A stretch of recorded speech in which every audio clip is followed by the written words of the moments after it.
all of that. Got a great program here. I'm Liz Paul with the Boise River Enhancement Network.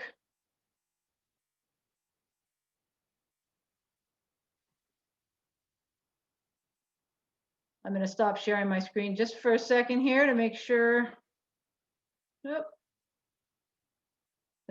we are recording this. Oh yeah, we are. Okay. Okay, now I can relax. Hi everybody. Let's see, who do we have in here? We've got a nice crowd in here already. If you could go into the chat and introduce yourself, that would be awesome. Say who you are, and if you have an affiliation, we might have some students joining us today, or maybe some local professionals or local crayfish hunters or fishermen. Go ahead, use the chat and say hi to everybody. Excellent. Good, yeah, some nice university folks. Hi, Kathy Crowley. Hi, Ralph Myers. Good to see you on Zoom here. Super. Excellent. As people are coming in, just type your name here in the chat.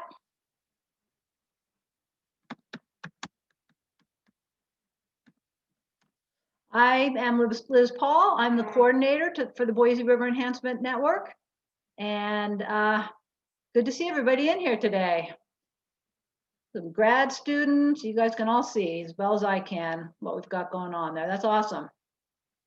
We have a good program planned for today, and we are recording it, and it will be available later. Posted onto our webpage and also on our Facebook page. All right, I am going to do a short poll to get a little bit of information. So I'm launching the poll. It has 2 questions on it, and you need to answer both questions before it will submit and go off of your screen. And so you can answer put your answers in. Where did you hear about the program? And have you ever collected crayfish from the Boise River?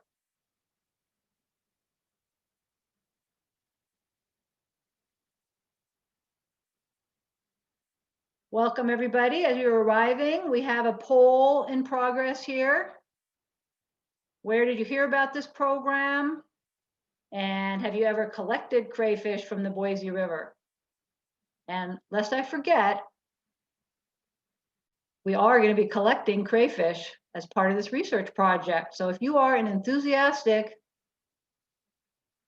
learner, or if you are an experienced crayfish collector, we're going to want your help next summer.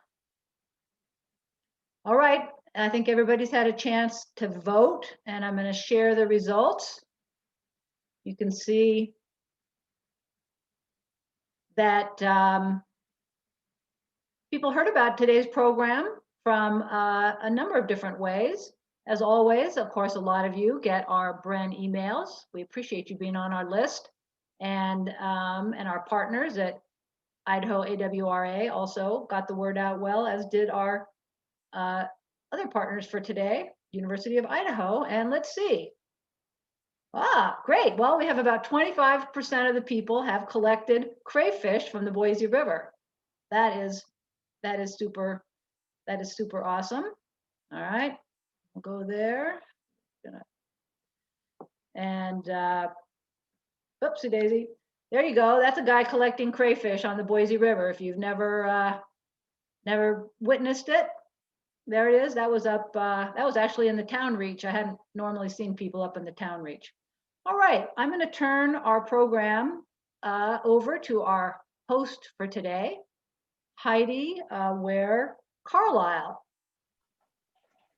All right, thanks, Liz.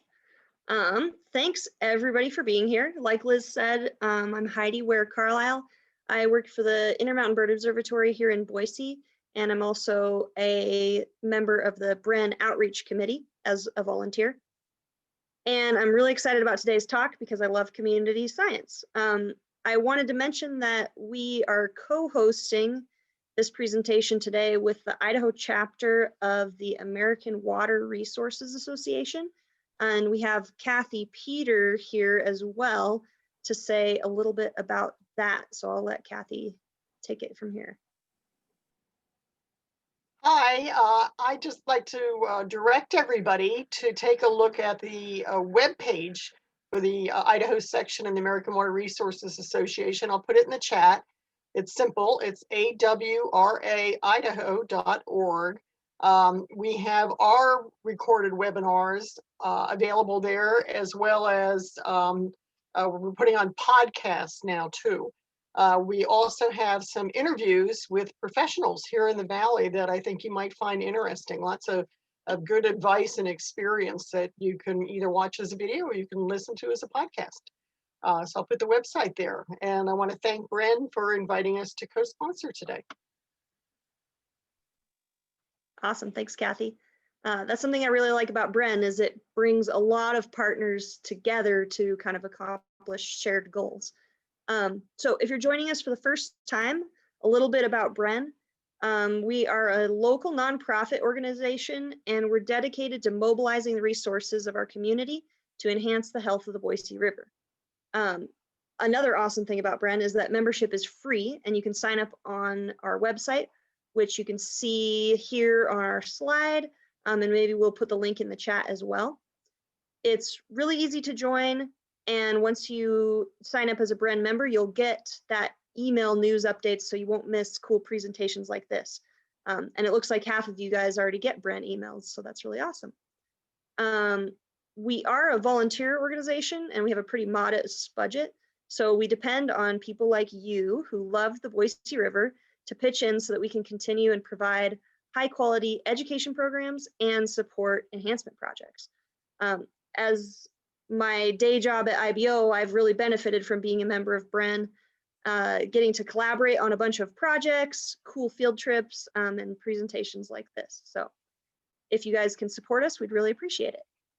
It's really easy to donate. You can head over to the BREN website, and on our slide, we have the link there or a link in the chat, and you can make a donation today. So today we have a presentation I'm really excited to hear about. It's a program on a subject we haven't covered before, which is mercury pollution on the Boise River and the related public health impacts. And something I'm really excited about as the education director of IBO, I'm super jazzed about community science.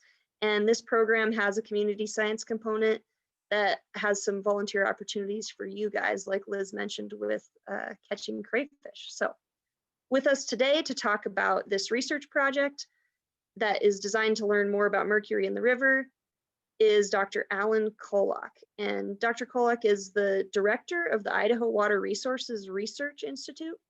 He's a lifelong scientist, and he served as the founding director of the Nebraska Watershed Network in Omaha, and as the director for the Center for Environmental Health and Toxicology at the University of Nebraska Medical Center. And he's here with us now in Idaho. He moved from Nebraska to join the U of I in 2017.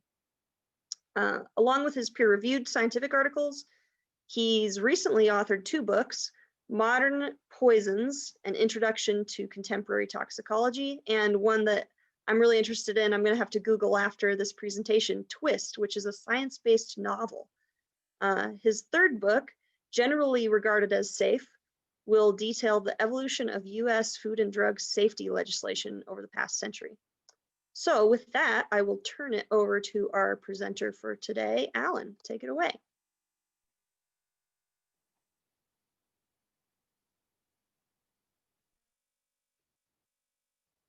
Thanks, Heidi. I appreciate the introduction. And I apologize if my introduction, since I wrote that little piece that Heidi wrote, I apologize if it was a little overly academic, but that's what I am. So that's how I think. So anyway, before I get started, I'd like to thank the Idaho section of the American Water Resources Association, and of course also BREN, for inviting me to give this talk today. This is the first time that I've given this talk live, so to speak. So I really appreciate your feedback, and there will be opportunity at the end for you to provide the IWARY with feedback if you feel so inclined. By feedback, I mean, what did you find interesting, or what would you have liked me to have talked about, which might help, particularly help facilitate you becoming a member of our community teams relative to going out and capturing crayfish. So with that little bit of an introduction, I am obligated as the director of the Idaho Water Resources Research Institute to put in a couple of programmatic pieces. So let me do that first. And I am trying to move my slides, but they are not progressing, which is interesting. Just oh, here we go. click. Okay, perfect. Got it. All right. The University of Idaho is a multi-service water university, in being the flagship land grant university within the state. We have a number of different faculty, as you can see on this slide, working in a number of different areas within water resources. We would be absolutely delighted to hear from you and to collaborate with you, frankly, on a number of different issues, including all of the issues that are on this slide. You may be thinking to yourself, well, you know, I might be interested in talking to a water economist from the university, or a water lawyer, or a hydrogeologist, or a natural resources person, a salmon person. How would I be able to find them? Well, this is how you can do it. If you take a picture with your cell phone of this link, this will get you to a water directory link at the University of Idaho and get you into effectively a directory where you can find an individual who you might be potentially interested in collaborating with. So again, we would love to talk to you. So if that's of interest, by all means, avail yourself to it. If you don't have time, or you don't have your cell phone handy, there will be an opportunity at the end. There'll be an email address. Just email us. We'd be happy to talk to you. Okay, the specific aim of this project, as it says here, and bear with me for a second. Okay, there we go. The specific aim of this project is to facilitate community engagement while encouraging citizens to become involved in a biotic-based monitoring program. Gosh, I'm sorry, this is, hang on. Okay, here we go. Crayfish, as you all probably know from what has been said already by Liz, this project is going to feature crayfish collection from the environment, and crayfish will be collected by citizen groups, such as many of you who are listening today, as part of an engagement and education campaign. And I'll explain that in substantially more detail here in a couple of seconds. All right, in this project, there are two key deliverables. There is, first of all, as this has already mentioned, there is going to be field work in which community members will go into the field, capture animals, and then we, the University of Idaho, are going to analyze those animals for mercury. At the same time, there's also a parallel project that's being run by my co-PI, Dr. Chloe Wardropper. And Chloe, if you're on, just pop in and just demute your mic and say hello if you're on here. I know you were thinking of coming on. So Chloe, are you on? No, I guess Chloe's not on, but and Chloe will be doing a pre-post survey to look at what impact actually being involved in this work has made, if any, on the community.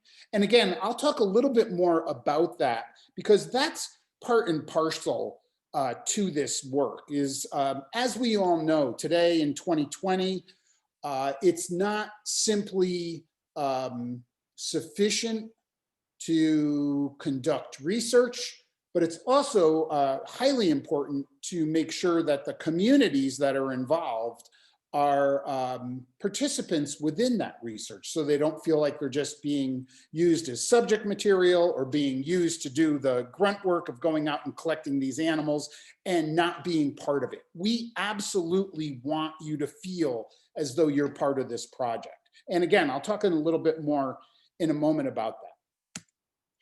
All right. Well, when I was talking to Liz earlier on, and she was asking me to put together this talk, I said, well, you know, I'm happy to do it, but what do you want me to talk about? And she wrote me an email, and in the email she said, well, you know, at this point, just give us the basics. Why are you looking at Mercury? Why are you looking at crayfish? Why are you crowdsourcing this? Why are you using the community to collect animals? Why don't you just get in a truck and go out and collect them yourself? Why are you doing it in Boise? Why are you doing it in Spokane? So this is really what I'm going to talk about today. I'm going to talk about effectively these 4 or 5 questions. All right, so first of all, why Mercury? Well, to address the question of why Mercury, let's back up for a second. And let's back up to this report. This is the Columbia River Basin, as you can read here, State of the River Report for Toxics, came out in January of 2009. And in this report, it basically says this. So I'm quoting directly from the report. In this report, US EPA Region 10 summarizes what we currently know about 4 main contaminants in the basin and the risk that those contaminants pose to people, fish, and wildlife. So really what the EPA has done is they boiled it down to 4 different classes of contaminants, which I'll talk about in a moment, one of which is mercury. And that the EPA views as the sentinel and the most important contaminants within the overall basin. So what are these 4 contaminants that they're principally interested in? Actually, before I get to that, I'm just going to cut back to this for a second. Now recognize I'm a University of Idaho professor.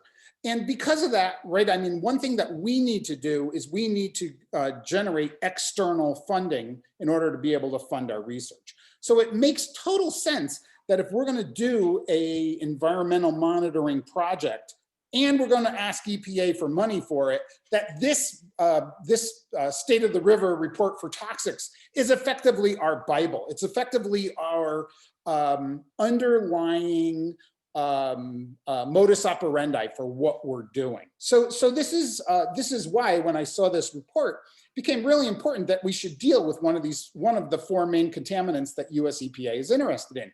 That way they'll like us and potentially they'll fund us. All right, so what are these 4 main contaminants? Well, they're PBDEs, polybrominated diphenyl ethers. They're PCBs, polychlorinated biphenyls.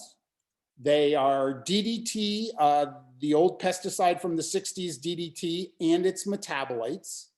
And then they're the element mercury. And those are really the 4 compounds that are the 4 either compounds, elements, or suites of compounds that the EPA is interested in. Well, that seems unusual. I mean, first of all, we have a metal, we have an element, and then we have these organic molecules that maybe at first blush don't really look as though they're related to each other. Well, one thing relative to the organics that you see right off the bat is that all 3 are halogenated. The PCBs and DDT are halogenated by chlorine. The PBDE is halogenated by bromine. So that's kind of interesting. And again, what's that have to do with mercury?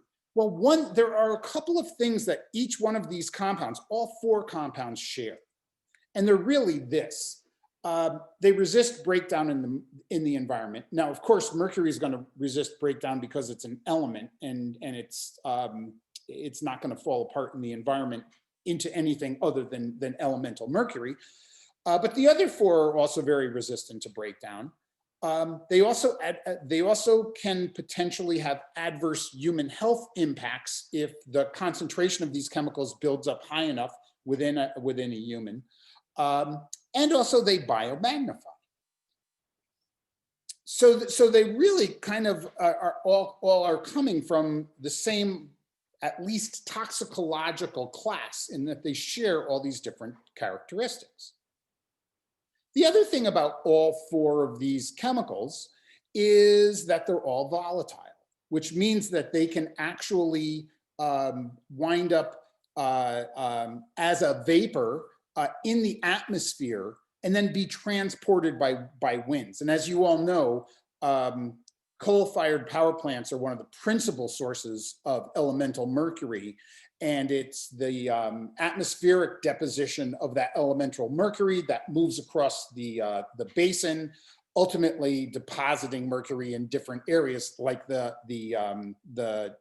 Hell's Canyon region.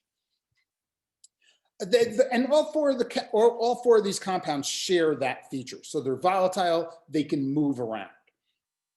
The second thing is that when those chemicals, if they do in fact wind up in the atmosphere and they begin to move, so they are transported, when they hit the water, they all tend to aggregate or become in higher concentration in lipid or fat relative to water. So as you can see here, here's a little illustration of a separatory funnel. The brown is just some brown colored solution. Let's say it's coffee or tea or something like that, aqueous. The clear solution riding on top would be a lipid or a fat. And if you were to put either any of those four compounds, PBDEs, PCBs, DDT, mercury, if you were to put them in this separatory funnel, close it up, shake it, and then allow it to settle, they're all going to aggregate into the lipid fraction, not the water fraction. Now that's interesting, because what that means is that when mercury, elemental mercury, or the other three compounds as well, when they deposit from the atmosphere into the water, they are not happy. They don't want to stay in the water. They're going to find a fat source. And the fat source where those chemicals are going to aggregate to are either biota, the fat within animals, or into the organic fraction of sediment. So they're going to very quickly move out of the water column and get into either the sediment or into animals. Okay. And that's where biomagnification comes in, because again, if we start over on the left-hand side of this, on this panel, right, we have mercury in the water. Again, that mercury is going to be in a unfavorable state in the water, in that it's lipophilic. The water obviously is hydrophilic. It's not going to want to stay there. Therefore, it's going to very quickly move into phytoplankton or zooplankton or the sediment. Once it gets into those animals, it stays there. It's not coming back out. So it's going to stay in that animal. Therefore, when that animal is consumed, let's say these zooplankton, if they're consumed by a small fish or a crayfish, then that crayfish is going to collect the mercury in all of those animals. So, and you can imagine if let's say crayfish, since that's what we're primarily interested in here today, if a crayfish is dining chronically, day after day, on these zooplankton, and these zooplankton have low levels, parts per billion of mercury within them, by constantly dining on these animals, that mercury is going to biomagnify to where it may be in single parts per billion in the zooplankton. It will be in tens of parts per billion in the crayfish or small fish after a period of consumption, after the animal has consumed these zooplankton over weeks or months or even years. Now that will continue to biomagnify up the food chain, so that when the crayfish is consumed by something like a smallmouth bass, the smallmouth bass will do the same thing. And instead of having tens of parts per billion of mercury in their fat, it will now have hundreds of parts per billion. That can continue up the food chain to something like an angler. And here you can imagine we start getting into problems, right? Because now if someone like a First Nation individual or someone who just really, really likes to eat wild caught fish is eating large quantities of these animals it can ultimately become a potential biomagnification problem that can lead to adverse health impacts. That's why, and I'm sure you've all seen this in areas in Idaho, that's why there are fish advisories. And if you notice, I blew up one of these fish advisories. Fish advisories are particularly salient for pregnant women and children up to 6 years old who really shouldn't be consuming contaminated fish that are contaminated with mercury at all. And the reason for that is biomagnification doesn't stop with the guy with the fishing pole, right? If the guy with the fishing pole, or I'm not trying to be sexist, if the fisher, male or female, takes that fish home and a woman consumes it, particularly a woman who is pregnant, she is no longer the top of the food chain. Her developing fetus is the top of the food chain, and that mercury with the fetus will biomagnify into the fetus, who is, of course, developing at the time, which can ultimately lead to substantial neurological development issues. Now, it's been fairly well documented that mercury has no problem crossing the placental barrier. So from a pregnant woman directly into the fetus, that mercury will move into the fetus. So and that's why these travel advisories are there. The jury's out to some degree relative to whether a nursing child, and that's why I have the picture of the baby nursing on a bottle instead of nursing from the mom. It's unclear whether an infant who's nursing with its mother, whether that's a mechanism by which that would be a source of biomagnification of mercury. The jury's still out. Some scientific articles say that's true, others say it's not. So the jury's still a little out on that. But this obviously is really why we're interested in doing this project, why we're interested in looking at mercury, because mercury can biomagnify all the way up the food chain, all the way up to humans, and potentially cause adverse health outcomes. Now, of course, mercury has environmental impacts as well in other high trophic level animals, things like predatory birds, ospreys, or bald eagles, or things like predatory mammals like otters. They can experience issues relative to mercury. But I think that for many of us, this direct link through fish advisories is what we're most interested in. Not to discount what's going on environmentally, but that's really what I wanted to focus on today. All right, so that's kind of the why mercury. Mercury is a problem. It's a problem in the basin. The US EPA recognizes it, and it can be an adverse health outcome to particularly fishers who are going out and capturing large predatory animals like salmon or smallmouth bass or something like that, that's eating relatively at the top of the food chain. Well, why crayfish? Why would we go out and sample crayfish?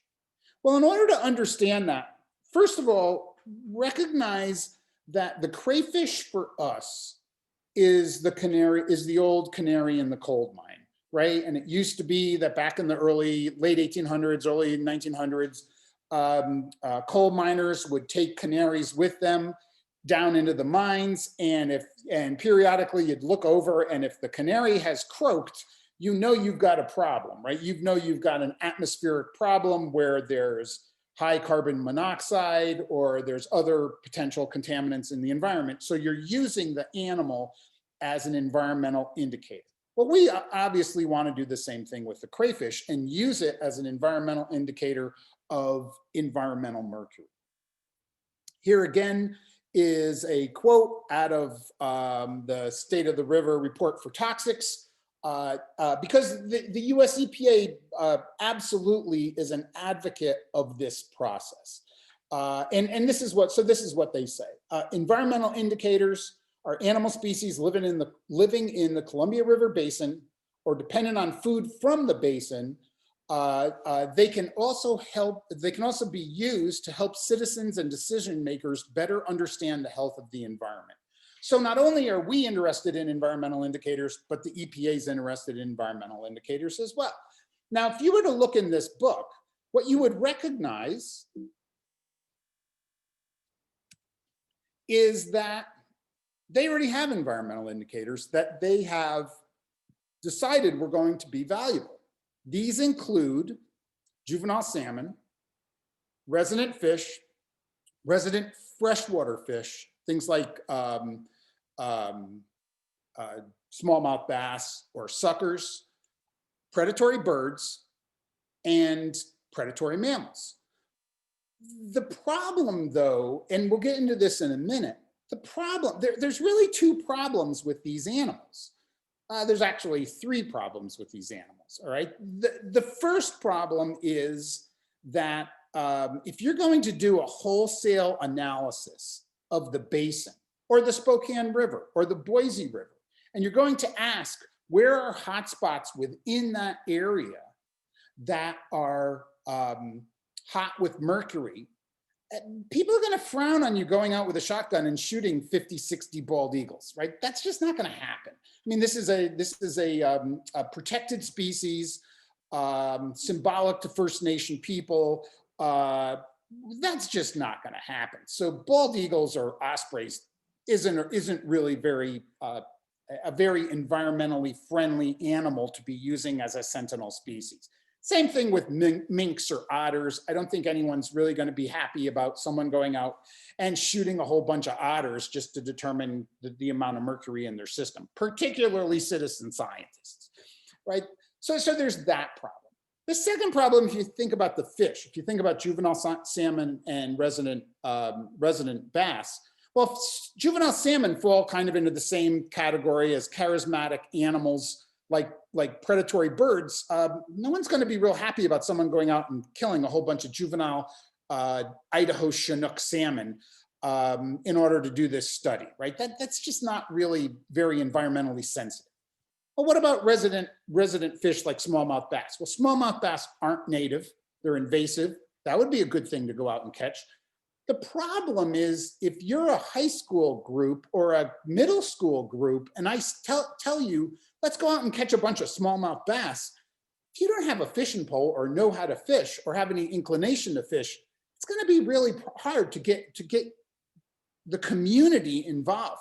Now, certainly we could get fishers involved, and there are people out there, perhaps some of you, that would absolutely love to go out and capture smallmouth bass for us through hook and line and have us analyze the metal in their system. However, from a basin-wide or sub-basin-wide approach, particularly relative to community engagement, it just doesn't have the reach that really none of these animals have the reach that we want. The other thing, and the third issue here, is if you look at all these animals, they're all vertebrates. They're all vertebrates. They're all either terrestrial or they're mid-water column. So they're not benthic and they're not invertebrates. Well, it would be really valuable to have a benthic invertebrate that you could use as an environmental indicator, because the mercury, as I said in earlier slides, is going to partition into the lipid-laden sediment. Therefore, it would be valuable to have an animal that is actually closely interdigitating with that sediment. Well, the EPA has that, and it's this animal. The animal is this guy, the Asian clam.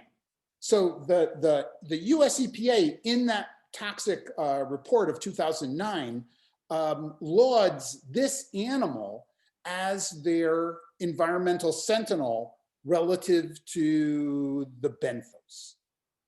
I don't think that's a great idea.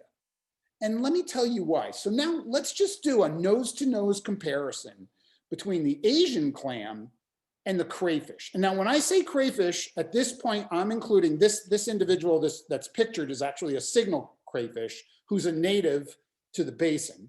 But I'm also including the non-natives, the invasives, because although my graduate student may tell me otherwise in a year, our initial intent going in is that a crayfish is a crayfish, and that if the signal crayfish collects mercury, a invasive would also collect mercury more or less to the same degree.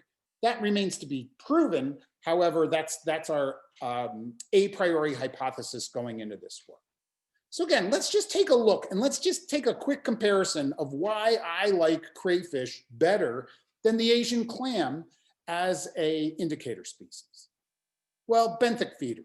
Yeah, they're both benthic feeders. Clam sitting on the benthos, filtering water. Crayfish walking around on the benthos, eating little pieces of who knows what. So yes, check. Benthic feeder, yes, both perfectly good for that. Biomagnifier. Yeah, they both have fat. They both have fat within their tissues, so they're going to biomagnify mercury. The mercury in the clam or in the crayfish will be higher than the mercury in the sediment that the animal lives on. Yeah, that's true. They're both good for that. Easy to capture. If I tell a 6th grade student, hey, you know, there's crayfish in that stream. The stream's 12 inches deep. You know, go get them. An hour later, somebody's going to be walking up to me with a crayfish in their hand. I'm not so sure that's true with a clam. Clams bury themselves in the sediment, so I don't know how kids are going to find them. Also, let's just face it. I'm going to jump ahead. Clams aren't. I have nothing against bivalves. I love to eat bivalves, and I have nothing against them. So when I say this, I'm not being denigrative to bivalves. However, clams aren't cool. Crayfish are inherently cool. And if you don't believe me, ask any 6th grader, would you rather go wade in a stream and collect crayfish, or would you rather go wade in a stream and collect clams, right? And they would much rather collect crayfish because they're cool, because you pick them up and they move, they've got little pinchers and they try to pinch your finger, but it doesn't really hurt. Just really cool, really charismatic, something that people want to, something that both adults and children really want to interact. The other thing is crayfish, you eat them. I don't know this for a fact, but I don't think people are eating Asian clams. Maybe I'm wrong, but I kind of don't think so. You know, gooey ducks or oysters from the Puget Sound, okay, you eat those, but Asian clams out of the Columbia River, I don't think people are eating them. So again, there's less of an affinity for the community to be involved with this species than there is for crayfish.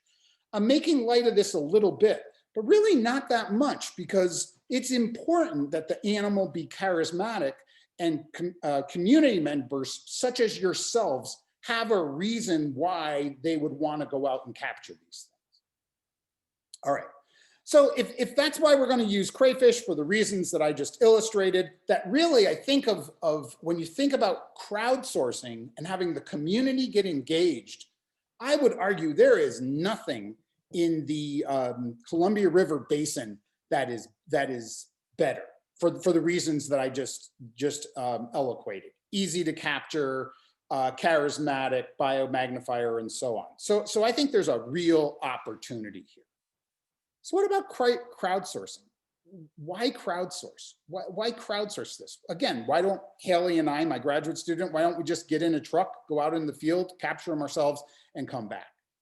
Well, there's a couple of different reasons. The first reason is, as we all know, Columbia River Basin is big. And if I tell Haley to get in a truck and visit 500 sites across the Columbia River Basin and capture crayfish, I'll never see her again.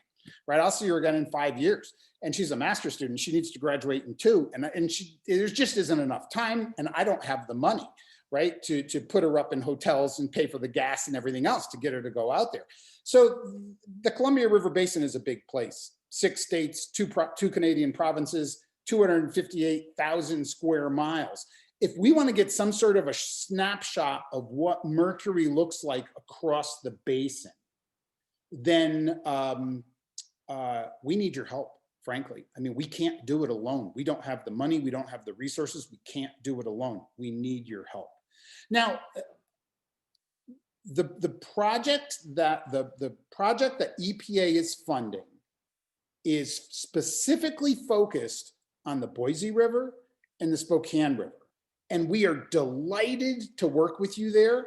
That's absolutely the reason why we're here, is to focus on those 2 river stretches. Absolutely no question about that. So don't get confused when I start talking about the entire river basin. However, I would imagine that there are some individuals that are in this conversation right now, listening to me, that are thinking, ah, shoot, you know, that would be a really cool thing to do, but I live on the Clearwater and I'm not really close to the Spokane or the Boise. Hey, we want your crayfish. You get us a crayfish, we want it. Or if you're down in Astoria, we want it. Or if you're in Portland, we want it. Or if you're down by Corvallis, yeah, we want that animal. So don't, while the project is specifically focused on the Boise and Spokane rivers, and that's where we're going to get the lion's share of our animals, we'll take animals from anywhere across the basin.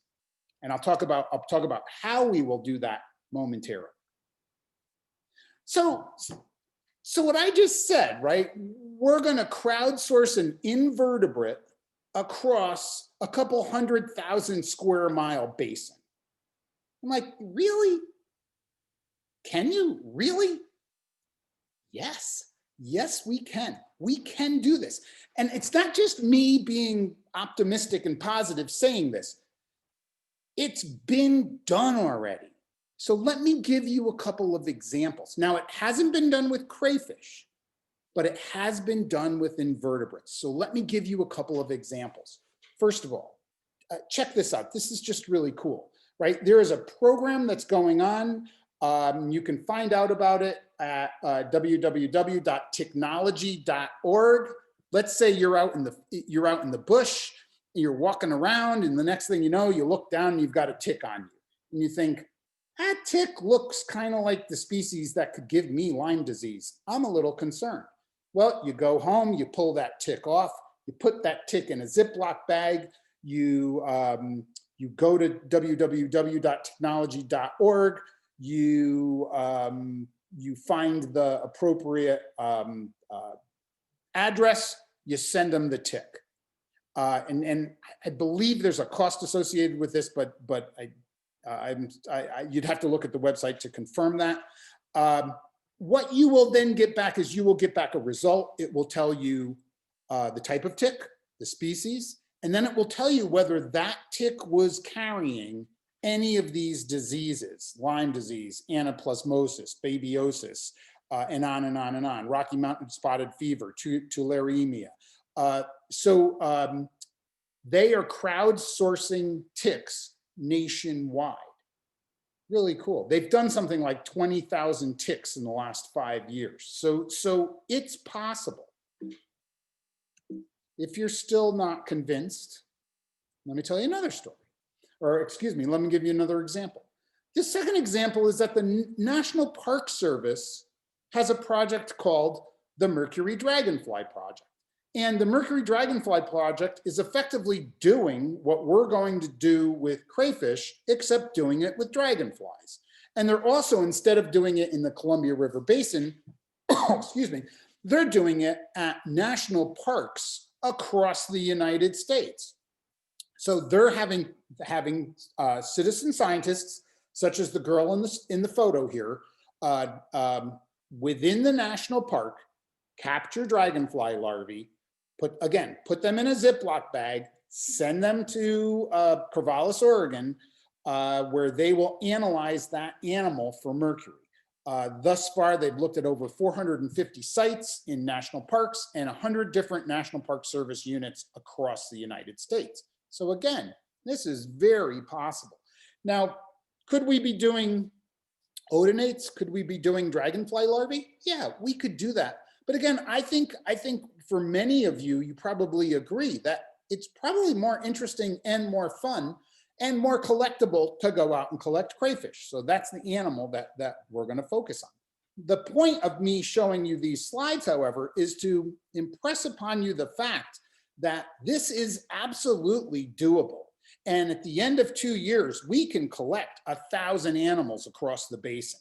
And imagine the kind of geospatial information that we will get, not just relative to the Boise River, not just relative to the Spokane River, but relative to the entire basin, to how mercury looks across the basin. Now, if some of you are educators, you might find that really interesting as a project that you can ingratiate your students with, so that they can start thinking about geospatial relationships and the movement of contaminants and whatever else you'd like to do. So I think there's some real opportunity. All right, well, how are we going to do this? Well, the way that we're going to do this is we're going to do one of two things. Now, for those of you within the Boise River basin, providing that a vaccine is developed for COVID-19 relatively soon, you're going to have our smiling faces there. So we're going to get into a truck. We're going to come down to Boise when you're sampling. We'll go out with you. You'll collect the animals. You'll bring them to us. We'll key out the species. We'll determine whether they're male or female, whether they're gravid. We'll probably even do things like get their whole body mass on site, which you can be involved in if you're so inclined. And then we'll take them home. However, if you're in the Boise River watershed and you think, I can't make August 10th, I just can't, I work that day, or I have my kids and I are going to the zoo, or whatever it is, right? Go later. We'll send you the material so you can send us animals. Because ultimately what we're going to be able to do is we will have a kit that we can send you where when you collect an animal, you throw them in a tube, you FedEx, you put in a soft towels that you wet so that the animal stays moist.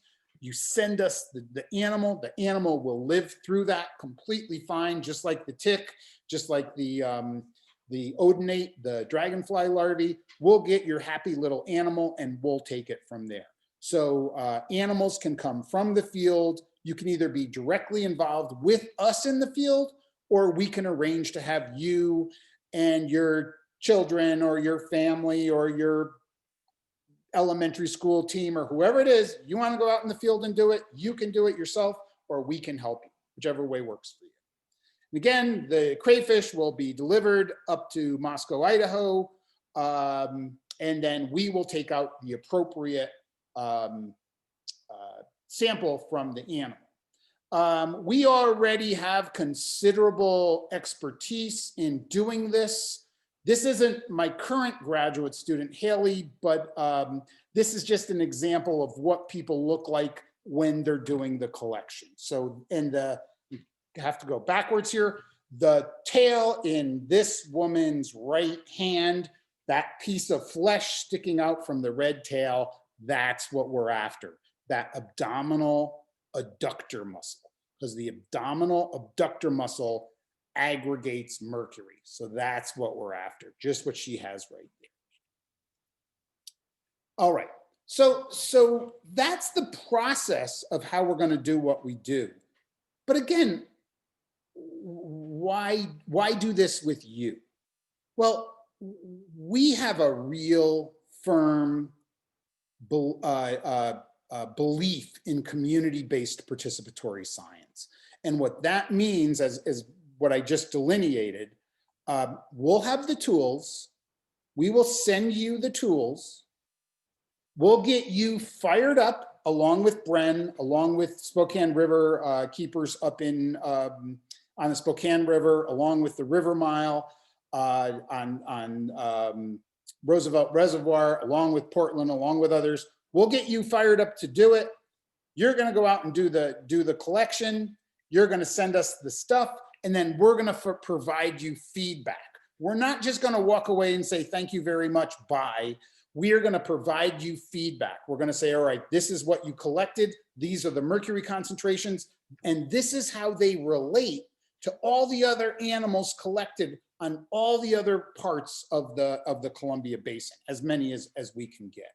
What we may also be able to do, and this would be in the second year, is that if you are a community college or a tribe or a high school or a citizen activist group like BREN, for example, or whoever you are, if you're a group of individuals and you want to be involved in community-based participatory science, my point here is you can say, okay, now that we've seen what you do, we'd be really interested in this specific reach, or we'd be really interested in looking specifically downstream from low-head dams, or we'd be really interested in looking at, we can do that with you. We don't have to, expanding the metaphor, we don't have to drive the truck. we would love to have you drive the truck. You develop what you're interested in, and we would be absolutely enthralled to work with you.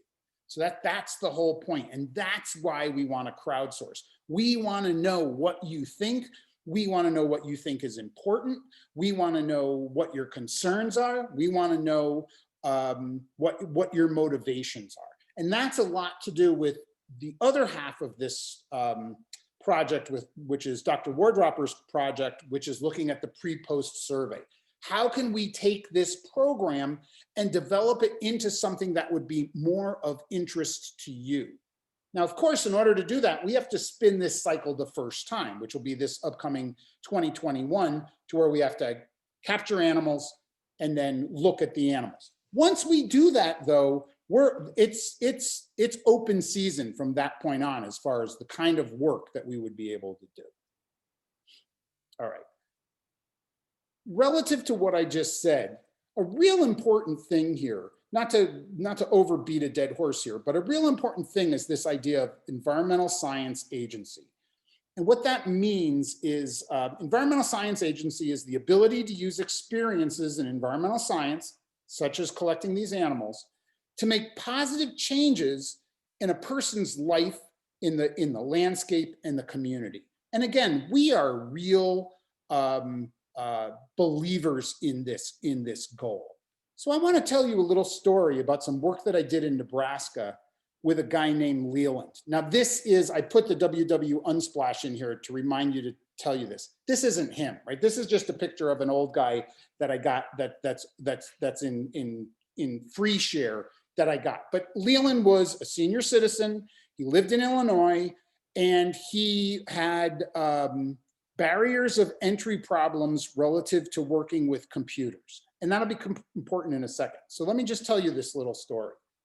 So we did a campaign, a citizen science campaign, where we had members of the community measure nitrates, atrazine, the pesticide atrazine, and phosphates in the Mississippi River basin. So we were looking at the Mississippi, much like we're looking at the Columbia this time. Again, many of these people were landowners. Many of them were senior citizens who were retired, so they loved being on the water. So they were absolutely delighted to go out and do sampling for us. But again, as I've already mentioned, many of these individuals had barriers to entry where they just didn't really understand. They didn't have the most recent cell phone. They didn't have the most recent computer, so there were problems. So prior to the campaign starting, we interacted with Leland, and these are quotes from emails that he sent us. So he said this, still unable to access this, meaning access the site by which he could upload data, becoming more and more frustrated with your system. Apparently I can't even volunteer successfully. Boy, that is the death knell to community-based participatory science, right? You don't want this to happen with your community members. We want you all to feel engaged. We want you all to be happy. We want you to all feel like you're part of something. We don't want this. It was tough working with Leland. However, we worked with him extensively in order to get him over the hump. 6 weeks later, because we had these people go out and capture water quality data for us once a week for 6 weeks. 6 weeks later, this is the same guy. This is Leland again at the end of the campaign. Success. This small river, and look at this. These are my areas of emphasis on this. This small river that I've loved for so long is not the muddy, polluted river that my family always thought it to be. I would gladly volunteer my services for any future endeavor should there be any. I'm not making this stuff up. These are quotes from the guy, right? This is why we crowdsource. We want you involved. We want you activated. We want you engaged. We want you thinking in a year or 2 years or 5 years, this is cool and this means something. And that's where we're going with this. All right, so again, for the last piece, and this is relatively quick, but for the last piece, as I was telling you before, we want to look at the entire water basin, but we also want to specifically focus on the Boise and Spokane rivers. Well, why? Why Boise? Why Spokane? And the reason is this, and this is an old, from what I understand, this is an old African proverb. If you want to go fast, you go alone. If you want to go far, you go together. As I told you earlier on, we can't do this without you. Haley, myself, Kyra, Chloe, we can't get this done without the community. The basin's too large, we're too small, and we don't have enough money. We really need your help. So why are we starting in Boise and why are we starting in Spokane? We're starting in Boise for one reason. And I'm not just saying this because they're on the phone. We're starting there because of the Boise River Enhancement Network. You guys do great work and we want to partner with you. We want to take advantage of your expertise and your knowledge of the system. So that's why you're here, and that's why in this grant proposal, we wrote you in. And yes, in fact, there is funding for BREN in the proposal. Same thing with the Spokane River Keepers, same thing with the River Mile, which is coming out of the Roosevelt Reservoir National Park Service. Same thing with my friend Jim Akins and Ida H2O up in Coeur d'Alene. We have, and same thing with Engaging Every Student, which is Rick Reynolds down in Portland, Oregon. I am just absolutely enthralled to work with such great, dedicated people. And that's why we're in the Boise, and that's why we're in the Spokane, is because of you. And we know what you can do. We know what you've done historically, and we absolutely want to work with you. All right, just a couple other things real quick, and then I'll stop. One last piece that came out of this State of the River report for toxics, and again, I'm quoting directly from the report. Many other contaminants are found in the basin, including arsenic, dioxin, radionuclides, lead, pesticides, industrial chemicals, emerging contaminants such as pharmaceuticals. This report does not focus on these contaminants in part because there was a lack of widespread information on the presence in the basin. This guy can help. Crayfish can accumulate metals, not just mercury, lead, zinc, copper, antimony, arsenic. Crayfish will collect it. Crayfish will collect PCBs, PBDEs, pesticides, pharmaceuticals, personal care products. I'm certain crayfish are eating microplastics. Crayfish will collect PFAS. You name it, it's gonna be in a crayfish. So this animal, while this project is specifically focused on mercury, this animal is I believe, the ultimate environmental sentinel for citizen science-based community work in the Columbia River Basin. And again, we'd love to take this animal and have this become a real showpiece, frankly, for the rest of the nation. And I think we can do that. So I'm gonna leave, I believe, Liz, I believe you're the one who sent me this photo. It's wonderful. If you want to be like this mink and you want to go out and catch some crayfish for us, contact us.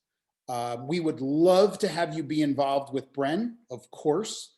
However, again, if you're thinking, I'm looking at this from Idaho Falls, or I'm somewhere else, I'm in Montana or whatever else, and this just isn't going to work for me to work with BREN, we want you to go out and collect crayfish for us. So if you want to catch crayfish for us, contact us. Here's our email. You can also keep up with us on Facebook relative to the Facebook link below. And I'm going to leave this slide up to give you plenty of time to write that down if you are so inclined. And again, thank you very much for your attention today. This project is just starting out, but I think we are we have a potential for greatness here. So thanks again. Awesome, thanks, Alan. So if you guys have questions, go ahead and type them into the chat. I saw Darcy put in a few and got most of them answered, but one question was, when when we get feedback from the project, will we be able to learn how many invasive versus how many native species were collected? Absolutely, of course. Yes. Awesome. Yeah, there is, yeah, and that's a great question. I appreciate that because obviously, yes, because again, this project is predominantly funded by the US EPA. And because of that, it has a toxic affiliation because that's what EPA is primarily interested in. But range extension, particularly relative to invasives, or just relative biodiversity of crayfish within in a specific area. Absolutely, absolutely interested in that. Cool. We have a little bit more time, so if anybody else has any questions, feel free to enter them.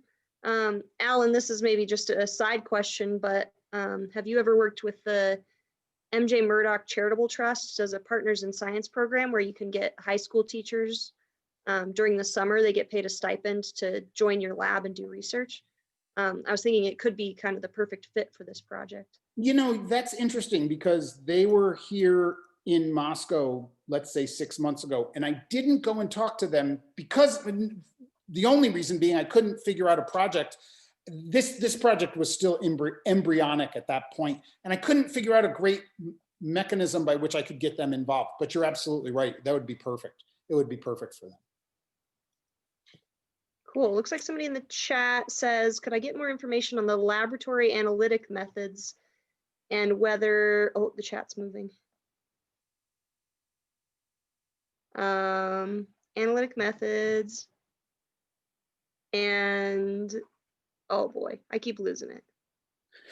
That's good. Whether We the have more questions. I keep whether the losing the analytes- text.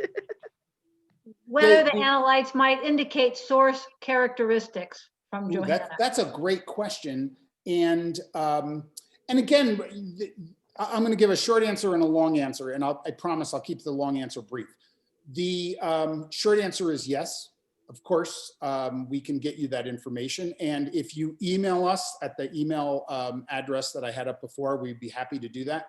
The longer question is what you're talking about is exactly what we're hoping for, which is let's take this project, let's do the basal project the first year, and then let's look up spin-offs from that in subsequent years. So absolutely, yes. We would be delighted to have a greater conversation relative to that.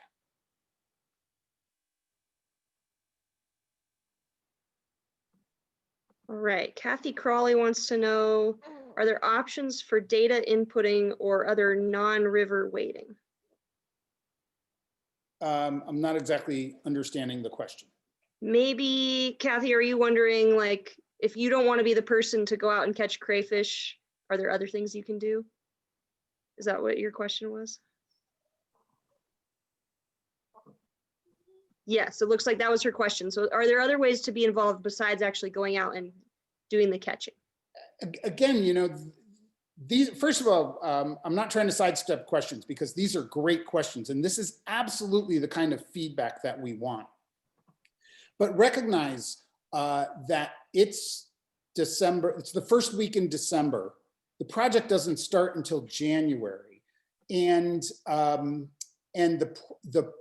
as I was showing you all before relative to the community-based participatory research, we want this to cycle. So give us some time to generate some information, get that information back to you. And then we can say, okay, where do we go from here, right? Do we, my graduate student Haley and I have already had these conversations. Do we want to do water quality at the same time? Do we want to do sediment analysis at the same time? Do we want to do other macroinvertebrates at the same time? Do we want to look in the animal for other metals other than mercury in addition to mercury? All of these are absolutely germane and appropriate questions. But to a degree, we really value having community feedback. So if you guys were to say to us, you know, grabbing some of those clams at the same time would be really valuable, great. We can incorporate that. Or if you were to say, you know, grabbing some water quality measurements would be really valuable. Great, we can do that too. Or if there's something else, you know, we would be happy to take community feedback into account. Hi, So Alan. again, I know that's not a, you know, direct answer to the question, but give us a little time. We're not going anywhere. We're going to be here. Give us a little time and we will definitely get you involved. Hi, Alan and Heidi. This is Rick Reynolds from the River Mile Network and Engaging Every Student. I thought I'd just add a little bit to that. Please take a look at the links I dropped in chat to get that free curriculum and links to the crayfish study. There are lots of activities you can do along with sending in crayfish to Alan and team.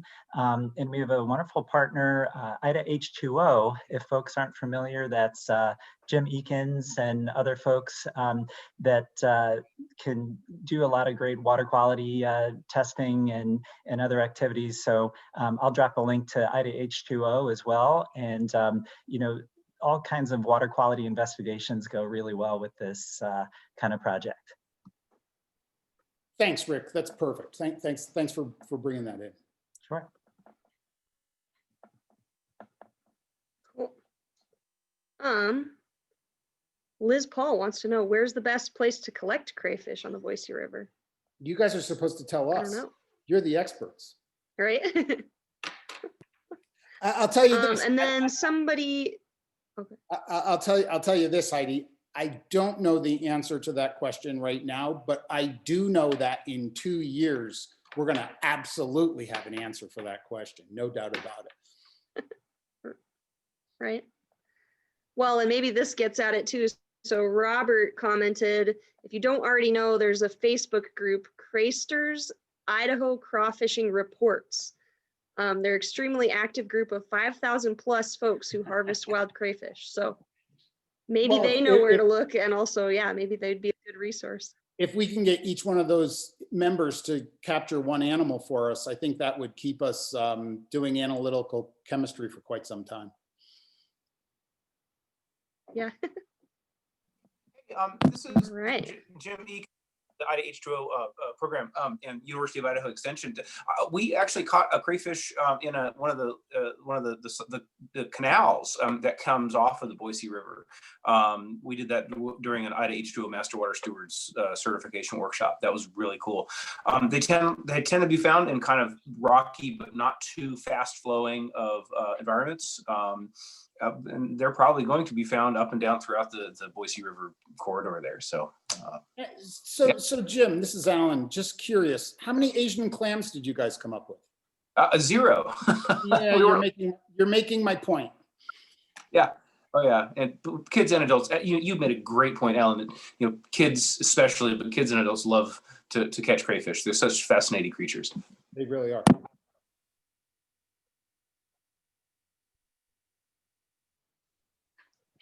Cool. Well, thanks again, Alan, so much. And I'll just put a reminder, you guys can visit the Boise River Enhancement Network.org to join BREN. It's free to join. If you're psyched about this project or any other BREN projects, we do appreciate your support. So if you're able to make a donation, that would be awesome too. And I think otherwise that might be it. Maybe if Liz has any last final words, I'll let her take over. But otherwise, thanks again to everybody for coming and for your enthusiasm. And thanks, Alan, for telling us about a cool project. That's right. Thanks so much, Heidi. Thanks, Alan. Thanks to the Idaho chapter of AWRA and everybody else who came today.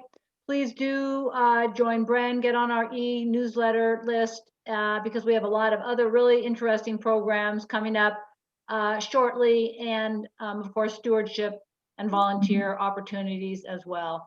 Happy holidays, everybody. Thanks a million. Thanks, everyone. Thanks for your indulgence. Really appreciate it. And this will be recorded. I mean, it is recorded. It'll be posted on our YouTube channel. Thanks, everybody. Bye.